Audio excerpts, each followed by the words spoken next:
ज्यावेळी बारी होते की नाही हे सुद्धा होय ना माहिती नव्हतं, पण आता बघा अक्षरशः पाऊस निघूनच गेलं. म्हणजे इतकी ह्या भजनात ताकद आहे. भजन चालू झाल्यापासून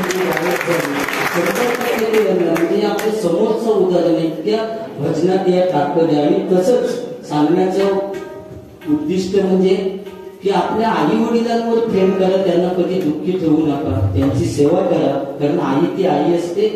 आम्ही तिन्ही गोवा या तुमच्या मानकुलीत येऊन भजन करू शकलो, कारण त्या माऊलीची कृपा. तिने जर जन्म दिला नसता तर आम्ही या मानकुली गावात येऊन भजनच करू शकलो नसतो.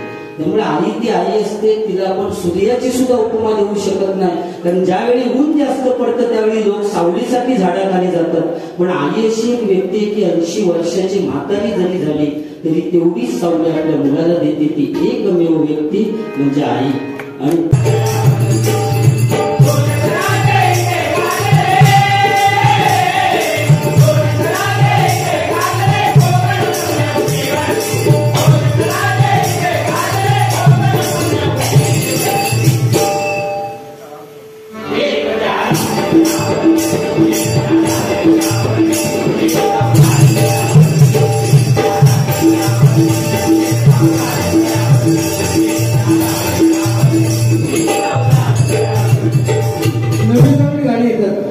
नवीन गाडी मार्केटमध्ये येतात. ध्वनी सुद्धा लाल साडी ही गाडी नक्कीच चालतात. त्याच्यामध्ये बघा तुझी कथा तुझी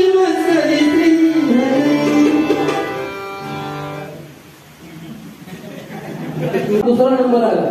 माका फक्त एवढाच मुद्दा सांगूचा तुमका की जर एखादा मुलगा स्पर्धेत उतरत असत आणि त्याला जर एखाद्या भजनी कोणा सांगितलं की तुझा भजन आहे, भजन कुणी कोणाचं ऐकूची वेळ